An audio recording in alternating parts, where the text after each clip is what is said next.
Okay. All right. Well, good evening, everybody. Welcome back to Live in the Word. Excited to be with you all tonight. We've got a great, kind of different evening, different subject we're going to talk about tonight. We're going to take a little break. We started Romans last week and have been doing great going through that. Really enjoying that. But a good friend of ours, and you'll see him on the screen here with us, John Tompkins. You may recognize him from some times we've had him on before. John is the pastor of a church down in Eustis, Florida, and is just doing great work with his congregation down there. It's kind of school of the hard knocks down there, and knowing the challenges that he faces. If I'm honest, I don't Mhm. know if I could do what John does every week, and God prepared him through his life for the mission that he had for him, and very few can do what John is doing down there. So just a ton of respect for him. Super grateful to be able to have him on whenever he can, and I know he's got a pastor's schedule, which means little to no free time, and so it's always a This is gift. my bedtime. Yeah. Right, right. He's literally in his car right now because his whole family is sleeping, and he's supposed to be doing the same thing, but he just God has given him a message to share, and we wanted to give the opportunity to share that. You may have heard me talk a bit in the past about my challenges that I've had with depression, and truthfully, sometimes I just feel like, they're sick of hearing me talk about that. But every time it seems like God puts me in a place to bring it up, people are ministered to it. And it's almost like people start lining up to be ministered to regarding this because it's such a just a prevailing thing in our culture, unfortunately. We are in this world, we're not of this world, but we are definitely subject to the dominion of darkness, really, and all of the struggles. And I would say, and you guys can agree or disagree with me on this if you want to speak up, but just really serving in ministry, I feel like the target is exponentially bigger on my back. And so I've often, my wife and I have often said, if we just quit serving in ministry, it'd probably get a whole lot easier this whole walk, you know? And it's sad to say, but I'd say it's true. And we read of the all of the people in scripture who were martyred because they refused to back down. And their position was, well, All if they I had to do is shut up. yeah, all they had to do was shut up and they wouldn't have been sawn in half or Yeah. burned like torches, you know? And but they said literally, what else am I going to do? What can I do? And so I think the four people you're looking at right now on the screen would voice essentially that same position of what else am I going to do? Like God has done this in my life. God has saved me, and so how am I not going to tell people about this? And how am I not going to minister and share what God has shared with me? So, and that comes with the challenges. And so, yeah, just excited to have you on, John. Thankful that you're willing to Yeah. share what God has been teaching you in this season. And we're just going to open it up to you, turn it over, and yeah, we'll kind of ping back and forth. I'm just going to hit you with some questions. Moses, Tanner, you guys do the same, just as John says something that piques your interest. Yeah. So awesome. Thank you guys. I appreciate it. And I love you guys too. And Kyle, thanks for all the kind words. Um, so so yeah, it's been a month. So a month ago um I was starting my week and I just start my normal routine and I deal with PTSD. I've been dealing with PTSD probably if I look back, probably my entire life. I can remember situations in my life as a kid to where I was lured in by friends and I know this sounds crazy, but it's real stuff. So in the 80s, right? 10 years old, I was beat up multiple times, like just picked on and bullied in school, lured in by people that I trusted, and they would beat me up. I can remember two different scenarios where I was beat unconscious to where I could hear but I couldn't see. And I would come to and I'd look around and it would be like, like maybe an hour time just went by. And it was just wild stuff. And we moved from Jersey, we moved to Florida, and it kind of continued. Um, and I don't know like how I kept getting into these situations just as a kid. And my mom was like, you ran your mouth a lot. My mom used to, she backed me up, and she just said, you were a good looking kid, so guys were jealous. And it was a lot of girls were involved in all this stuff. And then I went into the military, and when I went to the military, I think that's when it mostly started. I was 18 years old. I was very experienced in fighting because I've been getting beat up my entire life, basically. And then when I got in the military, they get you grow a little bit, you get a little bit, and there was a lot of fighting going on in the military. And then I experienced this. It was sexual trauma. My roommate got raped by one of our sergeants, and he was a male on male, and I was involved in that. Walking in on it, I ended up taking the dude and throwing him off a balcony. And I went through the whole process of court martial, and I was found not guilty, but it never I never got over the fact that I put my trust in these people, and my trust was once broken again as an adult.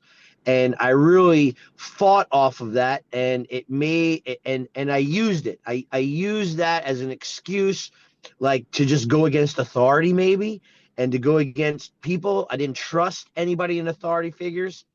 And then just kind of living life. I wasn't a bad person or really a mean person, but I was a just person, if that makes sense. Like if I felt something was unjust, I would speak up about it a lot.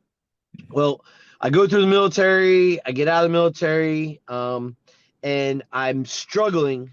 I feel myself struggling in society, in the world, just because it's hard for me to trust people. It's hard for me to put faith or trust in anything like that, people. And there's no Jesus in my life. I'm not a Christian. I'm not a believer. And I was around like-minded people.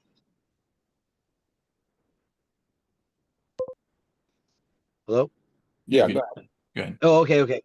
So, so I go through my life, and I have this radical experience with Jesus. Moses introduced me to this guy, and I get saved, and I'm like, just like you guys are talking about, you can't not tell people about Jesus. So you start telling people about Jesus, and then we start doing little stuff at our house. It starts growing in our house, and then within a year, right, we're in a church building, and we're telling people about Jesus, and now it's just a bigger group. And this is kind of Moses, what I was talking about the other day. I didn't search out to be a pastor. I didn't strive to do anything. I just wanted to be in a place with like-minded people, to enjoy the peace of God, to worship, to praise, to eat, and just be in a good environment. Like that was my mindset when I set out to do this. And what happened was it started becoming a church per se. And it wasn't something I was trying to do, but it was happening. I laughed because I was like, see this church that we're in? I'm like, this is only the second church I've ever belonged to in my life, and I started it. You know what I mean? Like I didn't have church experience, so I really didn't understand. And I'll get to the point of it. I got to a place to where it talks. I think it's Hebrews, right? It talks about the race, the marathon. Is it Hebrews 12 that talks about that? Run your race with And endurance. Yep. run your race with endurance, right? And I caught myself. I'm like, who am I running this race against? Like who? Like what's this race? I mean, the race is run this race with endurance. I'm supposed to be focused on God, but it seems like I'm focused on the left and the right of me, and I'm like focused. I guess in the secular world, you'd say keeping up with the Joneses. And so I'm racing this race thinking, am I doing this how I'm supposed to be doing it? I'm getting critiqued constantly, right? There's people telling me what I should be doing, what I shouldn't be doing. I'm like, okay, right? I'm thinking like I should be listening to these people. These people will be going to church a lot longer than I have, and what do I know? And they're telling me this and that, and man, it was crazy. And I guess I was never real certain if I was doing the right thing or I wasn't doing the right thing. And I'm trying to like bring this to where the PTSD started, but I don't know what happened, or I don't know what was going on. I just know I was getting wore out, and I wasn't in a healthy place. And so a month ago, I'm in this thing again, saying I can't do all this on my own. I can't I'm coming to my wife for help. I'm calling people for help. I was calling my parents. I was calling people in the church, and it was like Monday was going, Tuesday was going, Wednesday was going, and by Friday, I usually am able to fast. I meditate, and then I prepare for service. I worship, and then and then it usually goes. It usually leaves me. Whatever I'm feeling, whatever anxiety I'm feeling, whatever depression I'm feeling, whatever is going on, it's usually cleared out, and I'm able to like get focused on my purpose, or like what I'm supposed to be doing. But this 4 weeks ago, the middle of last month, I got to a place and I couldn't get out of it. I got stuck, and I went to my wife. I'm like, I'm stuck. I can't do this. And she says I was freaking out, and I didn't feel like I was freaking out though. And so my neighbor's a cop, so she calls him to come over to talk to me, and next thing I know, I'm in handcuffs, Wow. and there's three cops in front of me, and they're like, and they're telling me I'm erratic. They're telling me I'm freaking them out. They're scared. And I'm going, what are you talking about? I like, this is like, what do you mean? And so they're like, dude, we're afraid for you. So everybody was being cool. And I was trying to be cool because I knew something was wrong, but I couldn't figure out what was going on. And I didn't feel possessed. I didn't feel like I was under any demonic oppression. I mean, I felt like I normally feel, and I usually manage it, and I can usually come out of it, but it wasn't moving. It was like stuck. And so I listened to what they were saying. They wanted to take me to this behavioral center. So I'm like, sure. So I'm on the drive, and I've had a great talk with the guy that was driving me there. And I mean, I'm not really witnessing to him, but I'm just talking about life, and I'm asking him, have you felt like this? Have you ever been like this? You're a cop? And he's like, no, but my wife has. And I'm like, huh? He goes, I've taken my wife here 2 times. And I was like, right. So we start talking a little bit more, and we get there, and we had a good talk. He says, hey, take care. Good luck. I think you're going to be all right. Dude, the cop gave me a hug, right? I hugged him back, and I walk into the place, and I'm sitting there. They check me in, and I'm looking around, and I'm like, yeah, I've dropped plenty of people off at this place, and I've picked people up from this place. I said, I'll take a little time out here. And what's funny is I felt very relaxed when I knew that I was going to be here for a minute. I was like, all right. Like, it really felt relaxing. I felt like this weight come off of me. And I was praying, and I was like, God, just let me figure this out.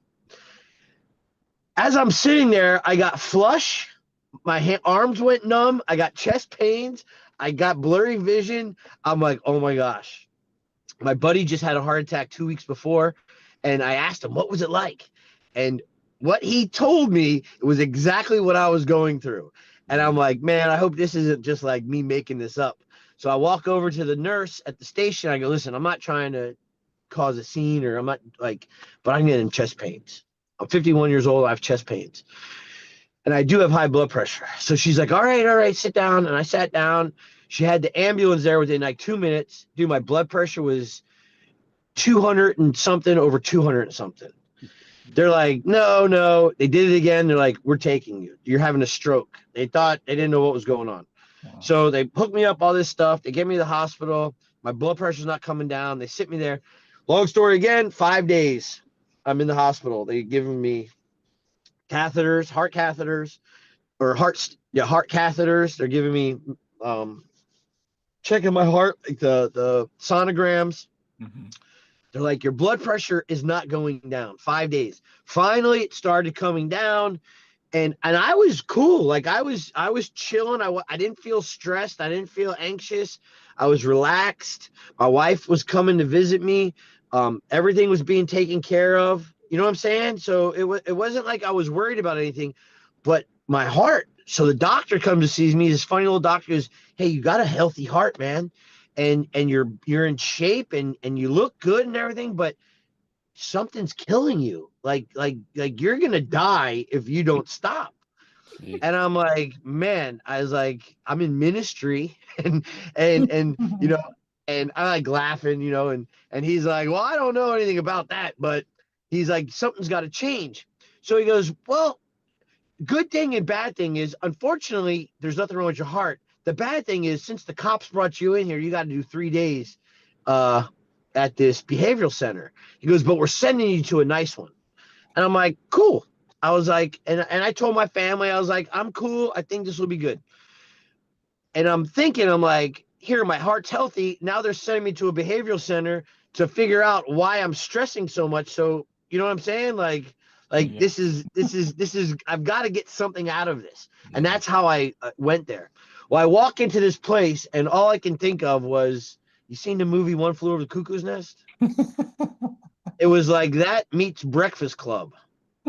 And I spent 3 days in this place, and I kept my mouth shut. I listened. I did a lot of journaling. I wrote stuff down, and I'm asking God the entire time, what is going on? What is happening? And he just started like downloading all this stuff, kind of like showing me these pictures of these things. And the first part was, he's like, I didn't ask you to do any of these things you're doing. Hmm. All this stuff you're doing it on your own because you think that this is what you're supposed to be doing. And I So John, realized that Guilty as I don't know charged. if you can see this. I literally the question I wrote down while you've been speaking was it stuff that you started or stuff that other people put on you? And I'm yeah. sure it was probably a mixture of both, but it's Well, they're like, hey, you should be running a recovery center. yeah. Okay. Right. And it sounded like a good idea. It's a pretty churchy thing to do. It's pretty godly, It's right? You're admirable. Oh, no. It's very yeah. admirable. There's a need. It seems good. I can't tell you. Yes.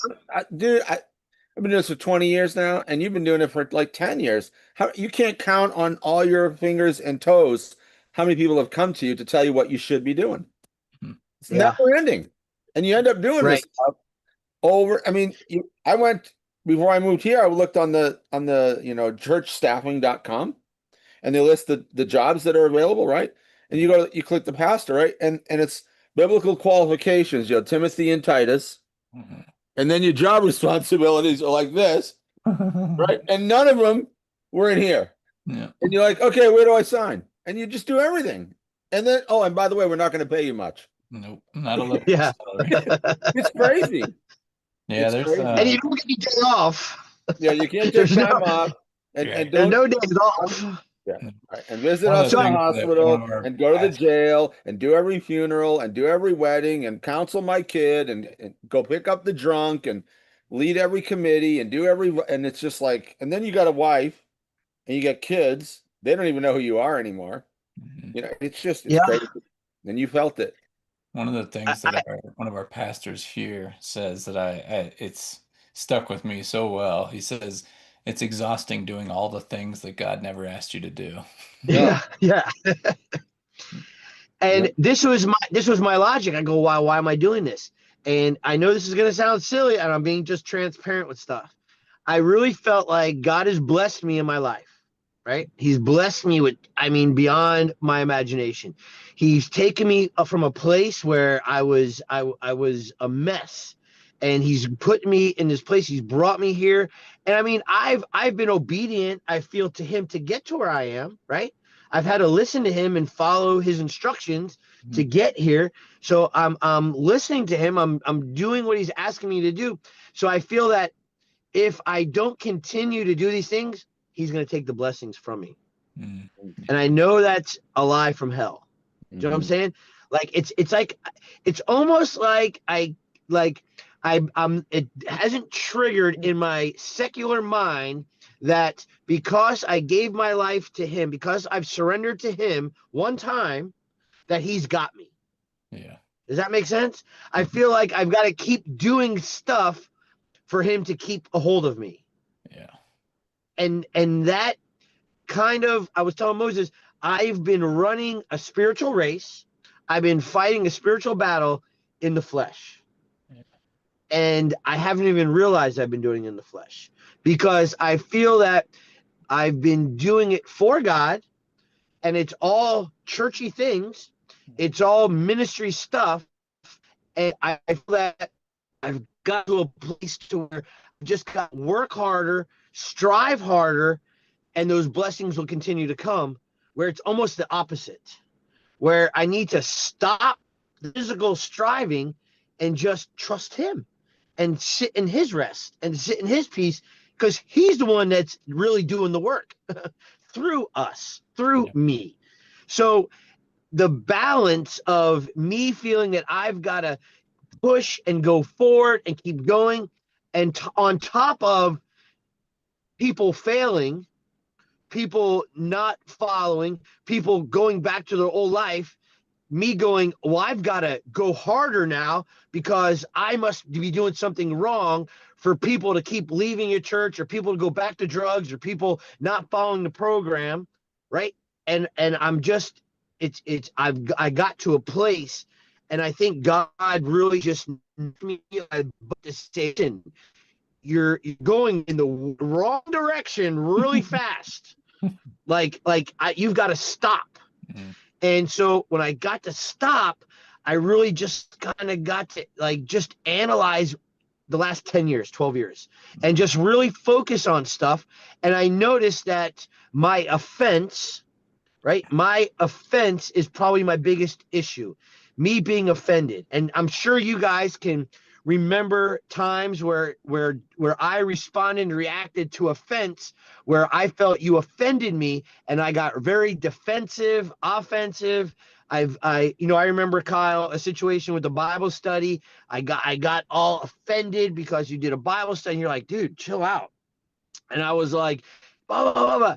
Now that offense, right? That me being offended has fueled me in the past. It's fueled me in my life. It fueled me in the prison. It kept me moving. It kept me, it felt like it gave me this edge to be able to accomplish and get things done. And I was scared to go. I remember when I first got saved, I let it go. I dropped it, and there was such peace. And my family saw the peace. My kids saw the peace. And when I was in the hospital this last time, Slade said to me, he goes, Dad, do you remember? And this was what probably clicked the biggest, and I really jumped on this. He goes, Dad, do you remember when you first got saved? I go, yeah. He goes, do you remember how peaceful you were? And I was like, I do. He goes, do you remember you said you were scared because you felt like you weren't going to be able to go back and work at the prison because you felt like you were able to do the job anymore because you had peace? I said, I remember all that. I remember I was on the SWAT team, and I had to get off the SWAT team because I felt like I couldn't do that job anymore. Yeah. I couldn't do that anymore. I felt that. Well, I remember someplace on the line going, I can do this. I can still keep my edge, and I'll just manage it. And that's what I've been trying to do, is manage this. And to the point to where I didn't even realize it. I was blinded by why I was doing this until just this last little season. I'm calling it sitting in the belly's whale, sitting in the whale's belly, sitting there going, you got nothing else to do except think about why you're sitting there, right? So Jonah is going, man, if I just would have went to Nineveh like he asked me to begin with, I wouldn't have been in all this place. But like he knew what he was supposed to do, but he fought it so hard, right? And it was so simple what God was asking of him. He just was trying to do it on his own. He was for his own selfish reasons. And I sat there and I said, you know what? You can pray for me. You can ask for me to be delivered of this. But until I recognize it, until I understand this is my issue, this is something I'm holding on to, this is my security blanket. I talk about baby Hannah. And Kyle, you've got kids. And your kids got a little security blanket, right? They got a little thing that they can't leave the house with it. And you're looking at it going, that stuffed animal has been dead for years. Like that thing is disgusting, right? But they'll hold on to it with a tight grip. So even at dirty and gross it is, they're not letting it go. And that's like this PTSD stuff. As dirty and as gross as it is, I won't let it go. But I have to let it go. So I preached on Friday. I said, how many men sitting here with their back to the wall facing the door when they go to a restaurant? Yeah. And I think half the guys raised their hands. The other half are nodding their heads, right? They're lying. And I'm like, how has that worked out for you? How many times did you need to respond to a situation at a restaurant but you were able to because your back was at the wall and you were facing the door? How many times does the grizzly bear walk through that front door? How many times has the burglar walked through that door, right? Probably none. 90% of the time, none. Well, that's PTSD. That's like everything in your life, right? Is your back is against the wall and you're facing that door for no reason. Nothing's ever happened. But you've ruined dinners, you've ruined events, you've ruined holidays because you put yourself in this hyper alert, this hyper vigilant. Even when I worked at a maximum penitentiary for 16 years, I might have used it 5 times. I might have used that response 5 times tops in worst case scenario situations where like you're in prison. I don't know where else you would have to use something like that other than in prison. And that's where I was. So I said to myself, by the way, everyone, he was working. Yes. And I'm preaching, and I'm a pastor, and I'm supposed to be leading congregation, and I'm telling them not to fear. I'm telling them to put your trust in God. And I'm sitting here trying to rely on myself again for my safety, my security, my mind being, my well-being, all this stuff. And I'm saying, and I'm really not, I'm not walking in the faith I'm supposed to be walking. So I said, you know what? I'm done with it. I'm not recognizing it. I'm not giving it any power. I'm not giving it any strength. I'm not claiming it. I want nothing to do with this PTSD. I said, God, today I'm done with it. I want to throw it back to hell and be done with it. And he goes, good, you're done with it. And I said, I'm like, okay, that's it. He's like, that's it. And I was like, okay. He goes, but I want you to do this and this and this. And I said, okay. So when I got out of the hospital, I told my wife, I said, I'm done. I'm done with PTSD. And she goes, what? And I said, yes, I'm done. She goes, what are you talking about?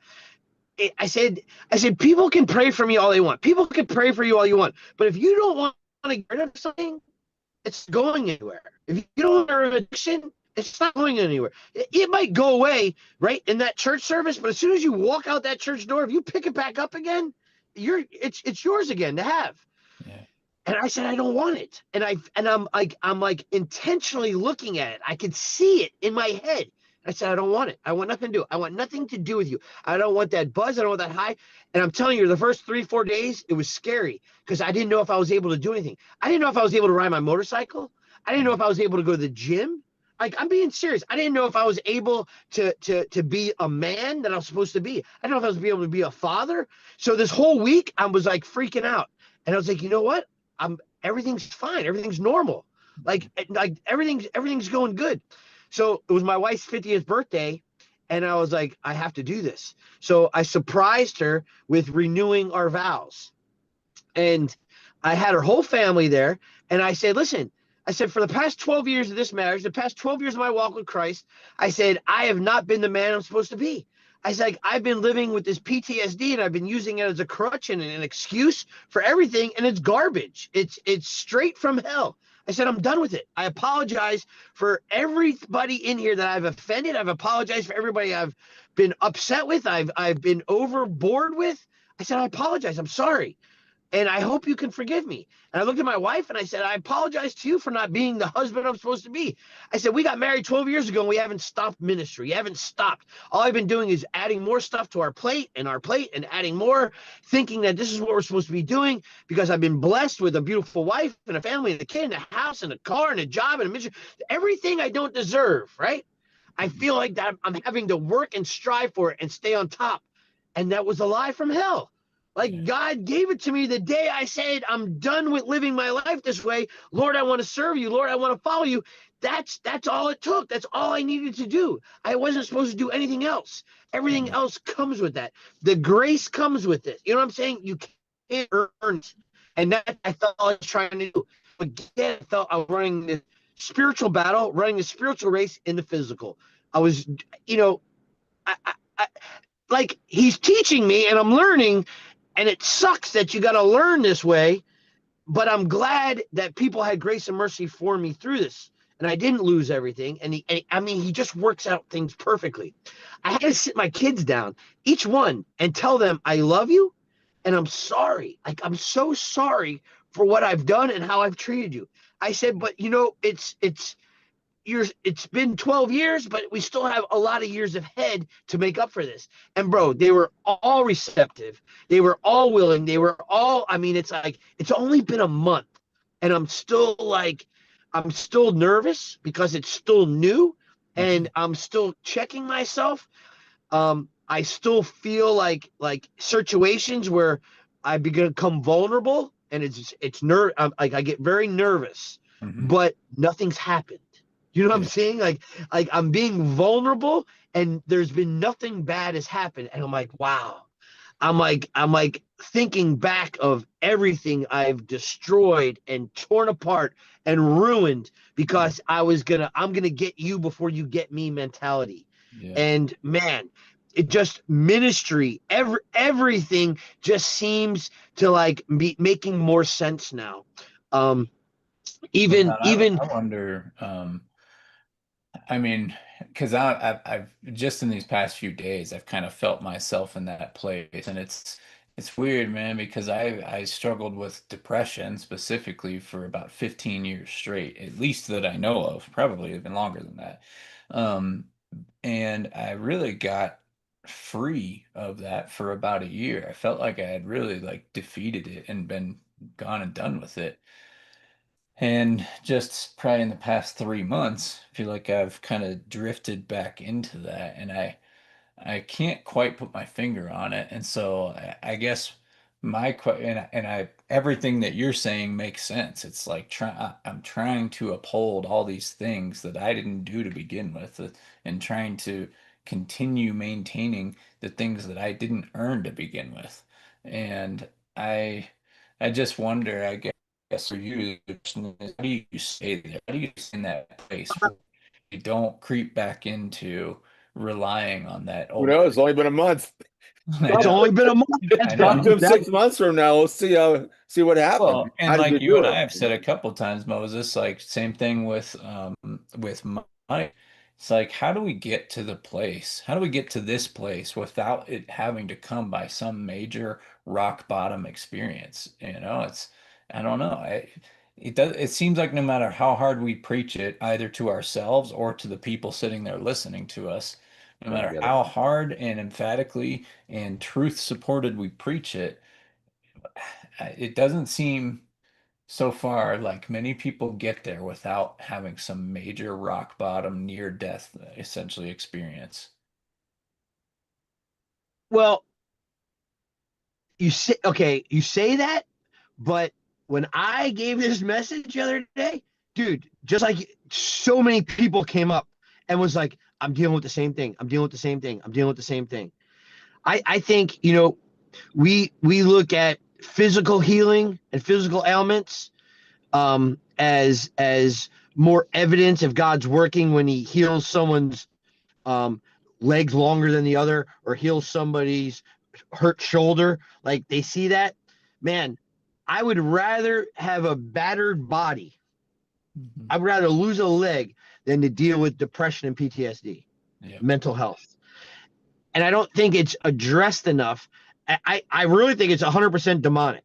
I really think, and your mind, I believe, is the in between go to of the flesh and the spirit.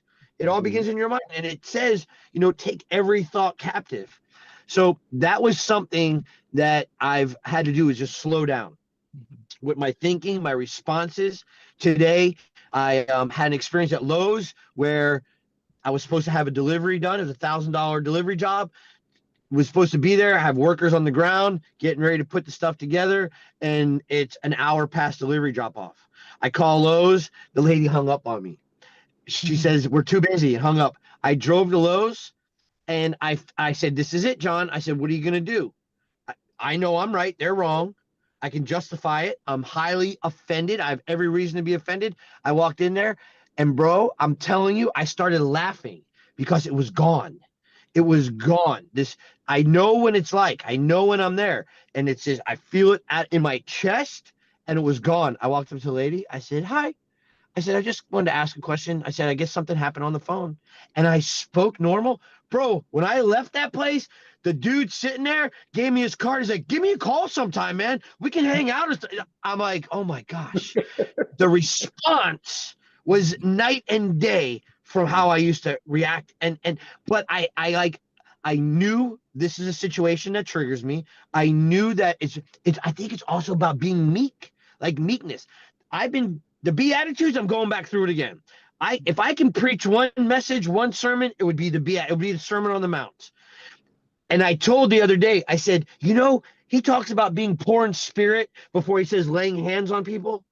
He gave the Great Commission, but what did he say first? Blessed are those who poor in spirit. Blessed are those who continue to come to him saying, "I can't do this on my own. I can't figure this out." Yeah. It says, unless you become like a child, you'll never enter the kingdom. I think sometimes when we get into ministry, we're thinking, "I'm not a child anymore.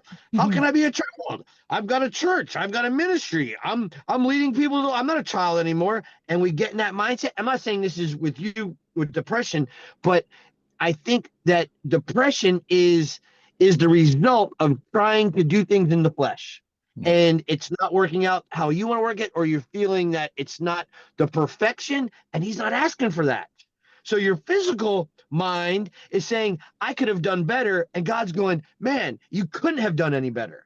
You know what I'm saying? And it's a battle with you. So you got You're, a false yourself. standard you've imposed on yourself that God didn't impose on you, and then you don't live Yes. up to it. So then you say, "Well, then I suck." That's Yeah. literally Never been supposed to be that way anyway. It was my totally inner fabricated. dialogue since I was 4 is literally exactly that. They call it unrelenting standards. No matter what you did, it wasn't quite good enough. It could have been better. And that's been my inner dialogue my whole life. And one of the things I think, John, with like what you're talking about, something God very clearly said to me, might have been 3 or 4 months ago. I felt like the Holy Spirit literally said, "Don't forget about me." Like, don't forget, I'm the one who's supposed to help you do this. Like, I'm here. Yeah. yeah, I'm willing and able, and you can't do For this on your real. own. So don't forget about me. And that was very clear. Mhm. Well, I just think that you mentioned something about the dependence on him. So we had our small group at our house um, yesterday. What's today? Today's Wednesday, so yeah, Tuesday. And my wife Meredith, she was telling everybody about some of the things that she struggles with, right? And it's crazy. This is crazy, okay? So I don't know if this is true or right, but this is real. Everyone has their in their mind what Christianity is supposed to be about, right? And you got the Bible. You're pretty, well learned at this point. I think all of us are, all 4 of us. We read our Bible out. You quote in Hebrews. You know it, right? You know it, but we don't always live it, but we know it, right? So my wife, she struggles with anxiety and depression and things like that. Like it's not uncommon, right?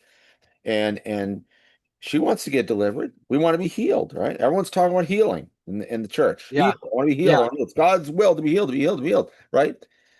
But she said the same thing you did. She's like, I want to be healed, but I'm afraid if I get healed, I won't have that sweet time of dependence anymore. You know what I mean? Like when I need you, God. You know what I'm saying? Like she mentioned Johnny Erickson Tata. Do y'all know who she is? Mhm. This is a 16-year-old girl. She's now like 70 or 16 years old. She dives off of a dock in a lake and breaks her neck. And she's a paraplegic for the rest of her life. And she's been begging God forever, please heal me the pain. I can't walk. I can't move. she can't have sex with her husband, nothing, just in a wheelchair from here down, nothing. Begged God.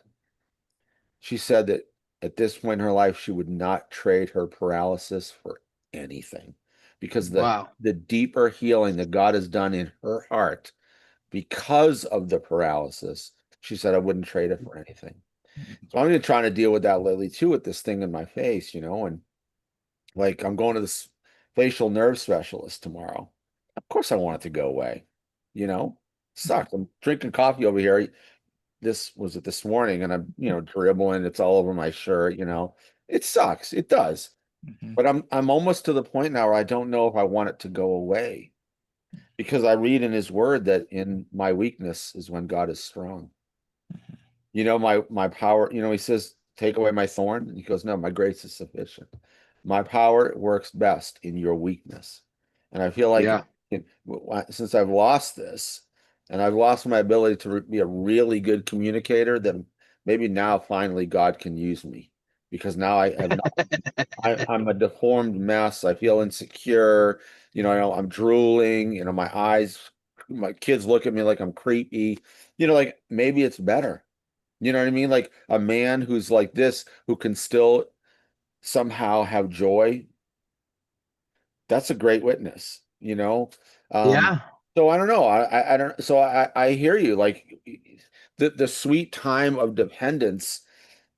Everything. If you get healed of everything, and then you don't feel the need for him anymore, that might not be very good for John. It might not be good for Kyle, Moses, or Tanner, or anybody.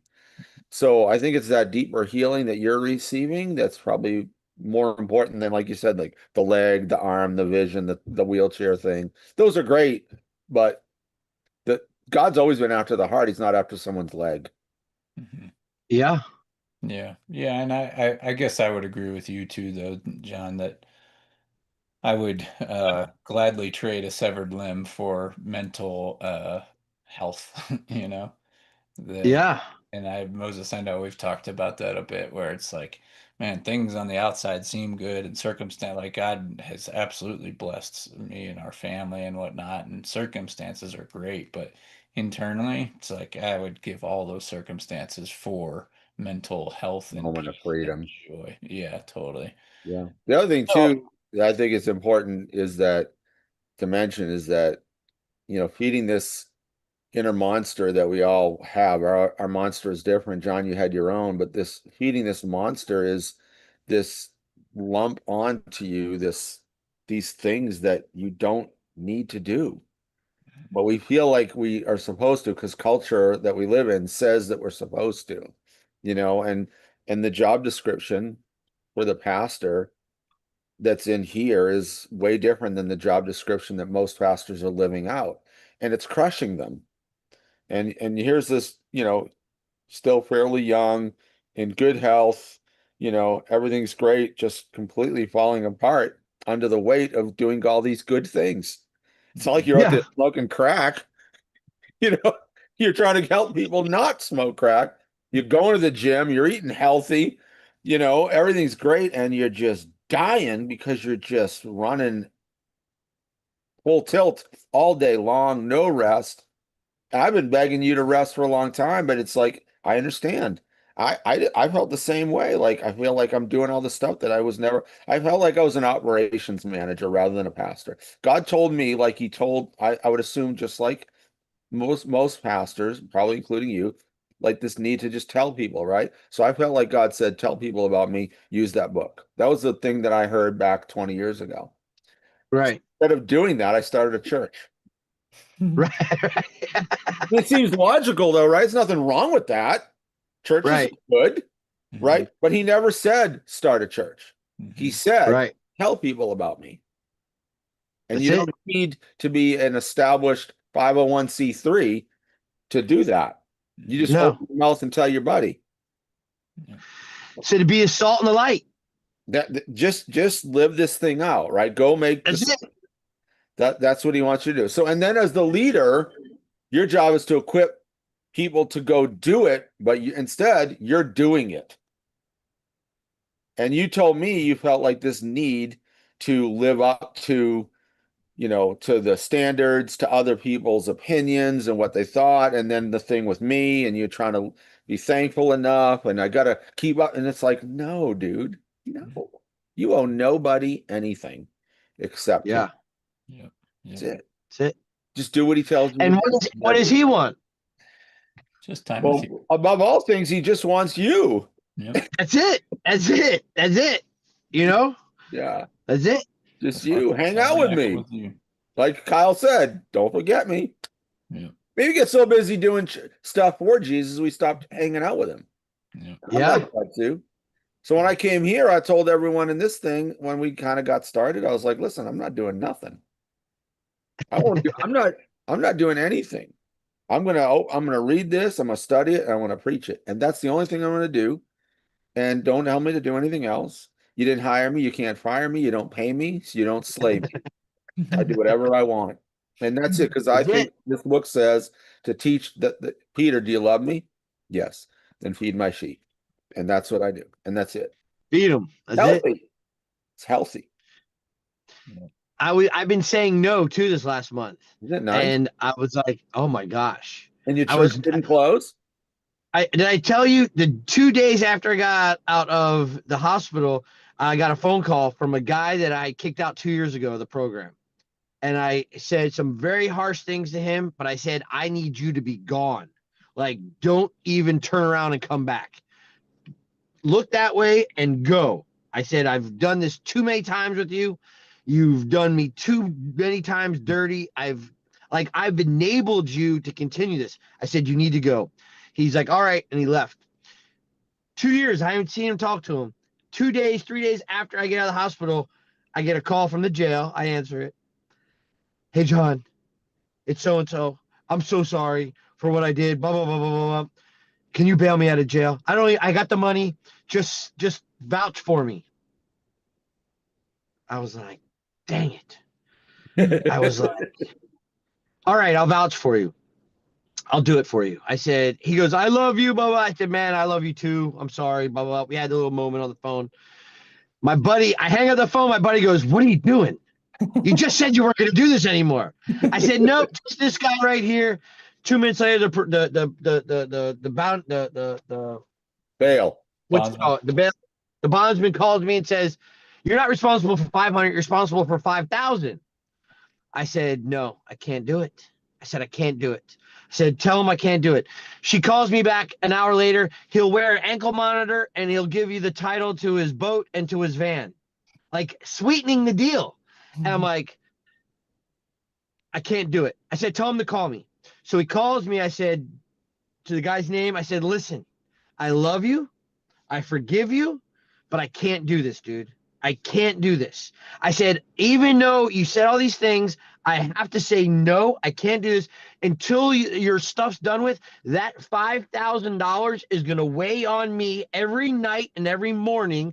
It's going to drive me nuts thinking that if you don't return back, if you don't show up to court, that I'm responsible for that. And I don't trust you enough, bro. I'll come visit you in jail. I'll take care of your dog, but I'm not signing this. He goes, okay, no problem. It was just a test. Yeah. Just a test. Right, dude. And I'm like, oh my gosh. Okay, you passed. Yeah. I got all worked up. I got all this stress. But dude, that's what I'm saying. I feel like I have this obligation to help these people because someone helped me, right? And I feel like I'm the person that's called to this, but I'm not. I'm not. Jesus is their savior. I'm not their savior. I can lead them to Jesus. They got themselves in this position, and I've just got to get into that mentality. So you're asking me, do you think you could stay here? If I follow these things like this, I think this will continue. Does that make sense? I've got to keep these boundaries up. I have to protect my mind. I have to protect my heart. Doesn't mean I'm angry or I'm mad or I'm callous, but I had no boundaries, and I've got to put boundaries in place. Yeah. In life, we have to put boundaries in place, or they'll smear us. We'll get smeared like a jelly sandwich all over the place. Yeah, and I'll say, I mean, that's definitely just in these past 3 months where I feel like I've been kind of slipping back into this depression thing.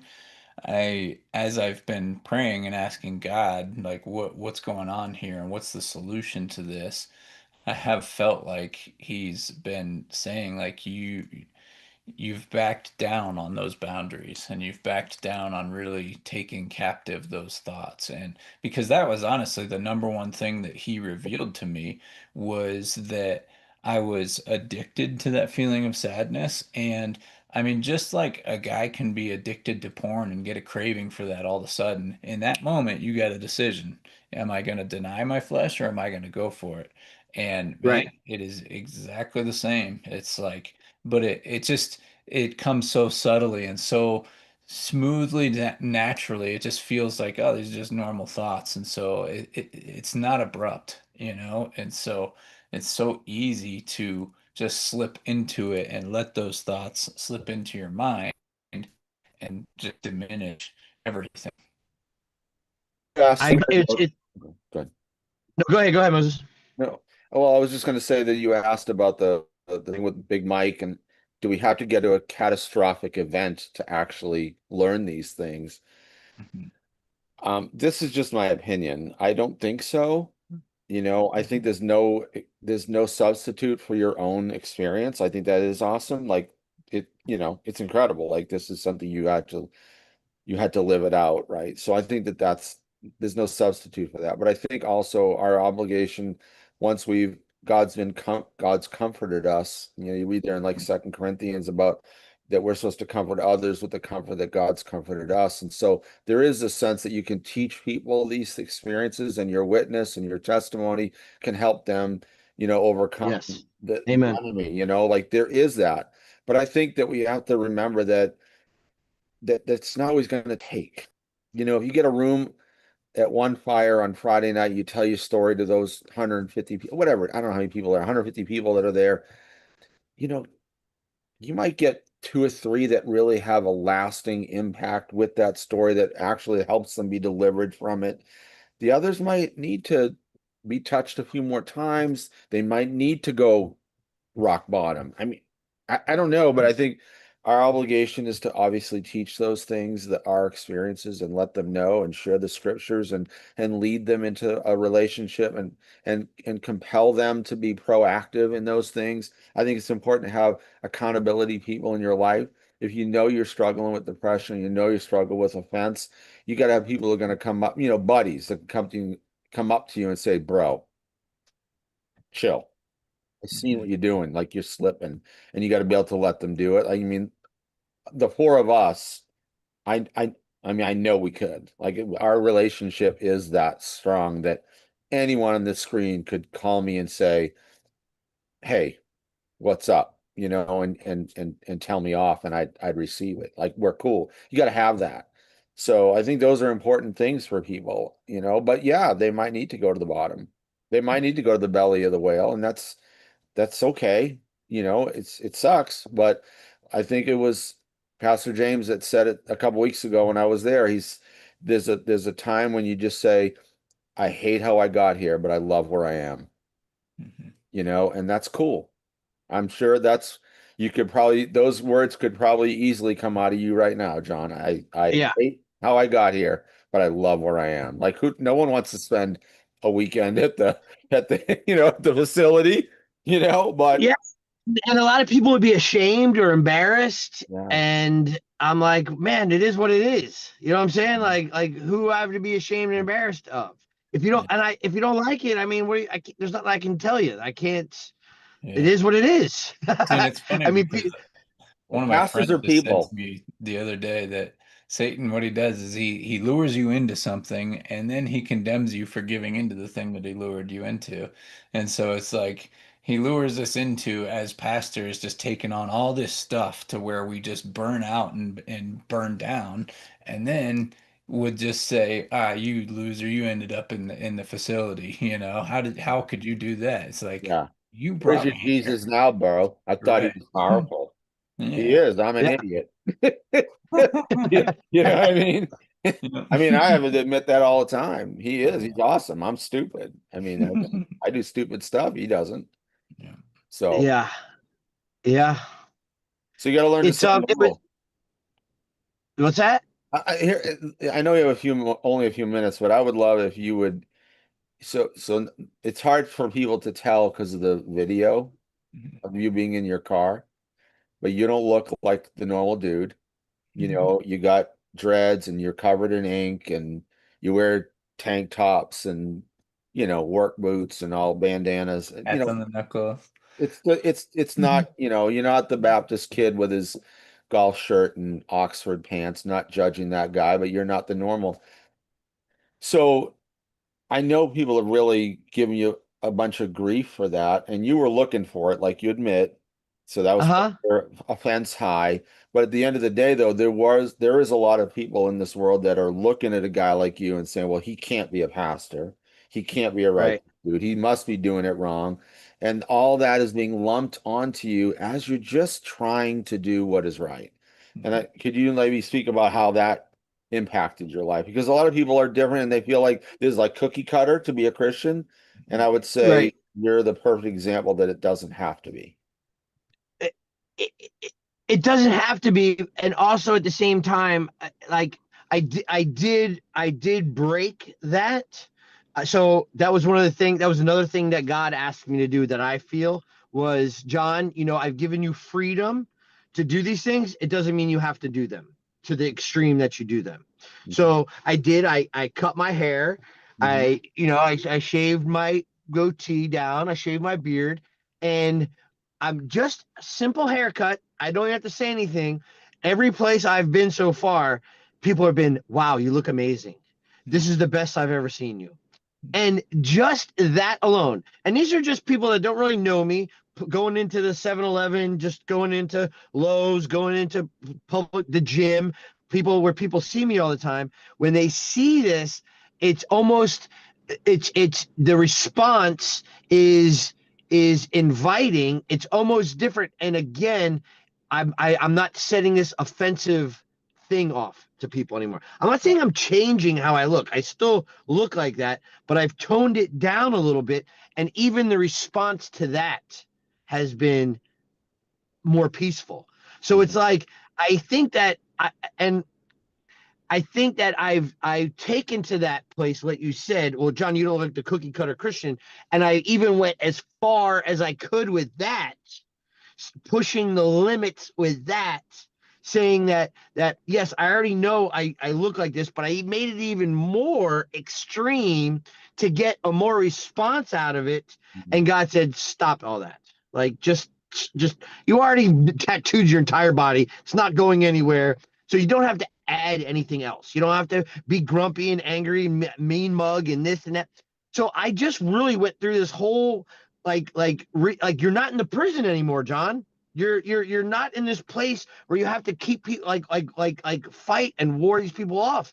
You're a normal person, and I do feel a normal person. And this past month, just the response that I've gotten from people just by cutting my hair and trimming my beard has been nuts. I still don't look like Kyle. You know what I'm saying? Like we look, but it's been an easier response that I got with people. And again, I think it's the addiction I had. I knew I looked offensive, so I was waiting for people to treat me or be offended by me to fuel me to get me going. Mhm. Yeah, Does that make yeah. sense? Kind of wearing Was. a trigger all the time, basically. Yeah, dude. I'm ashamed of it, but at the same time, I'm like, heck yeah, that I figured this out. You Right, know what I'm right. saying? Like, I'm glad I figured this out, dude, because I Yeah, don't have to live like this anymore. praise God. Well, man, Yeah. I would just encourage everybody out there. It's like God has this message for us, and just pray for all of us that we don't have to hit the rock bottom thing to get there.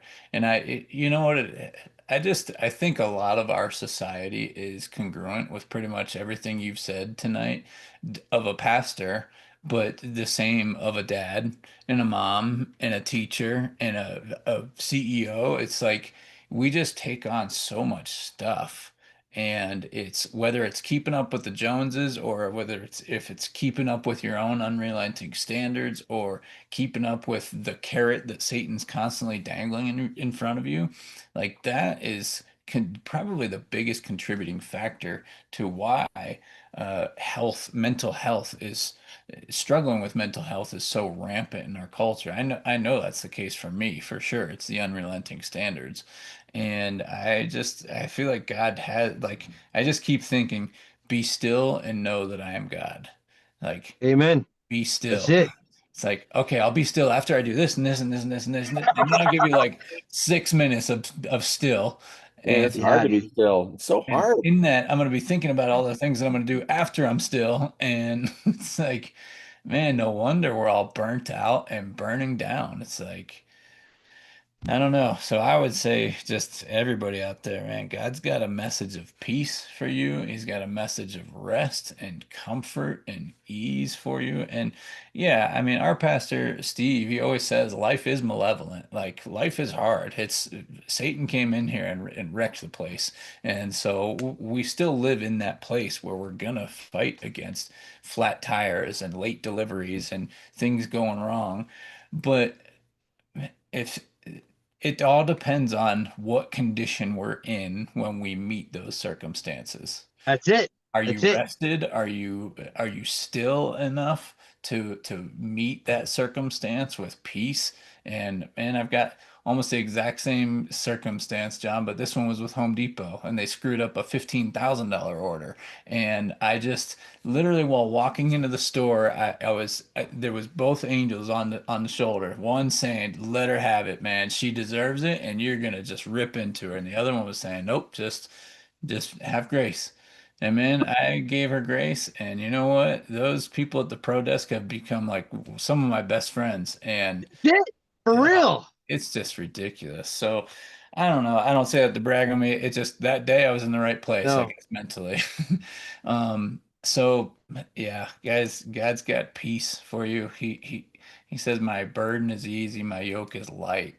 And we just keep on putting heavier and heavier burdens and heavier yoke, hooking ourselves to things that are heavy and exhausting and brutal to bear. So, Is it possible for a man to find joy and peace in being a good husband, mhm, being a good dad, and if you're a pastor, just praying and studying and sharing God's word with people and like yeah, that's that's it. it.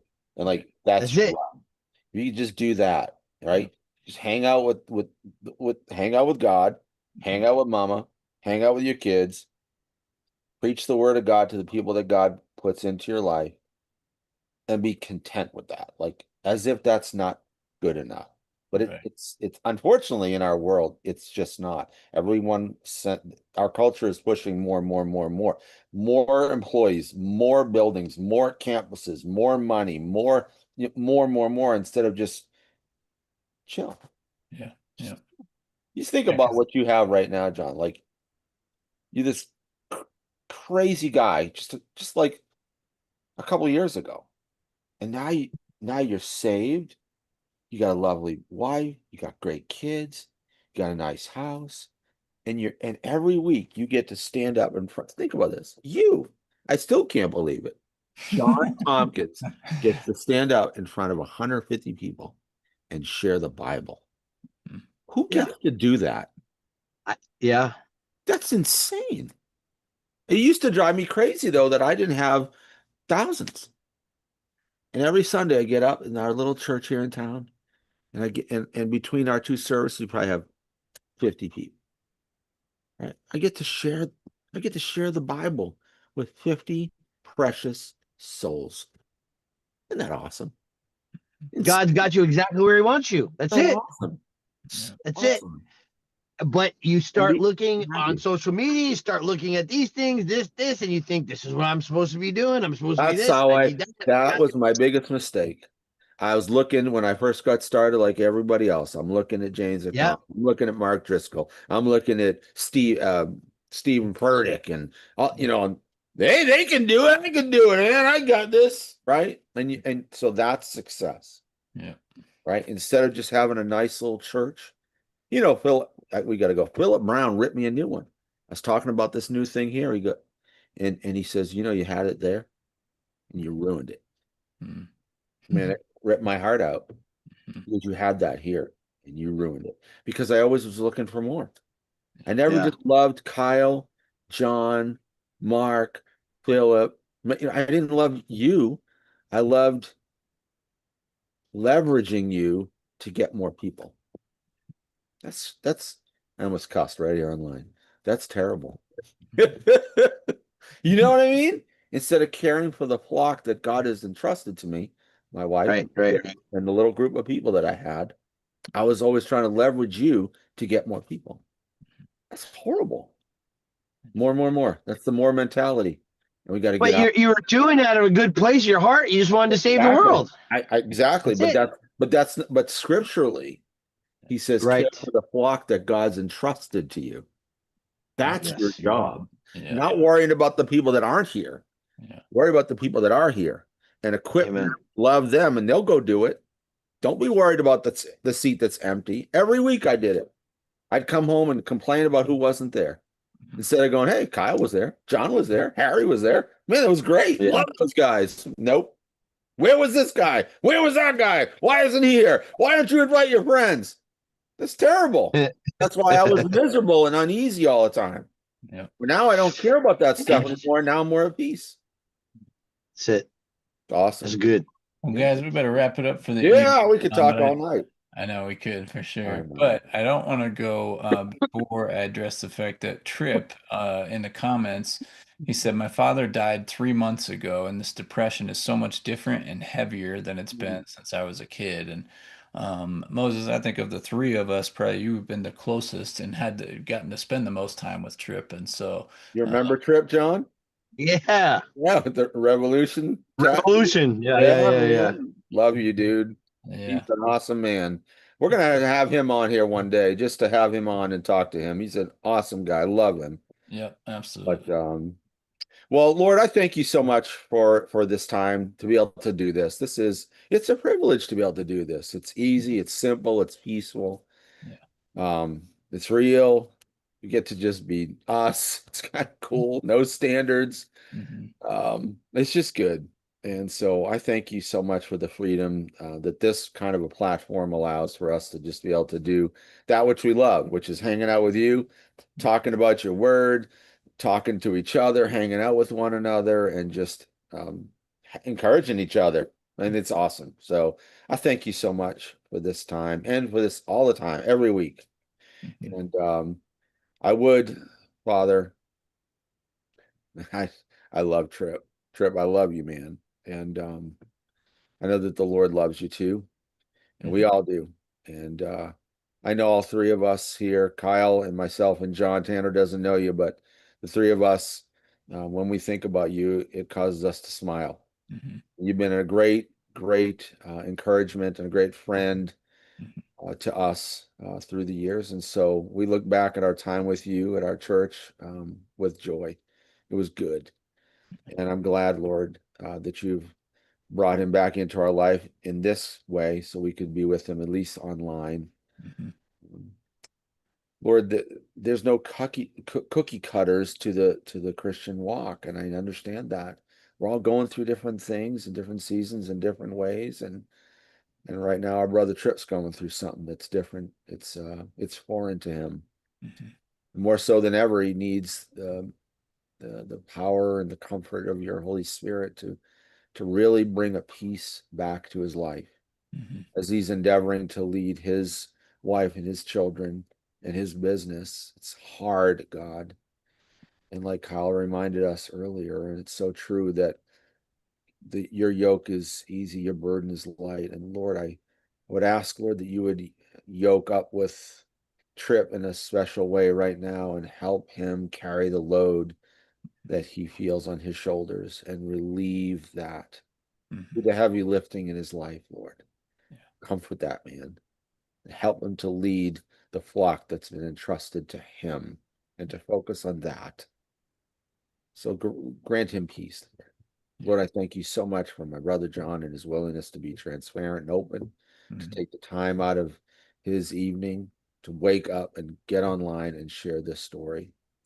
And Lord, I pray that you would use it to help minister to others that are going through similar struggles and addictions and the weight that's on, especially men. I'm not condemning or lessening the burden of women, but men leading families and businesses and churches. We oftentimes, no matter what our false bravado might show that we're tough, we're not. And we need your help. So, Lord, help us to do that, to carry the load that you put on us, Lord. Be there with us and help us, Lord, I pray. Yeah. In Jesus' name. Amen. Amen. Amen. Well, John, thank you so much, brother. This is a huge Love blessing. you guys. And Love you too. if God puts it on your heart again anytime soon to join us, we'd love to have you. It's always a open door here. So yeah, you Absolutely. just let us know when it's fitting and when God says so.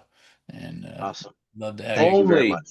only when he says so. Yeah, literally. Young man, we're Yeah, going to be checking in on you. yeah, right. And I'm good. I'm good. I'm I want to good. say, prove it that he told you to be here, and then I'll. Right. I'll come back in a month. I'll come back in a month. I'll give you an update what's happening. Yep, Yeah. yep. Yeah. That's good. Very cool. Love you, brother. Love you All guys. right, We'll see guys. you all next week. God bless you. Love you.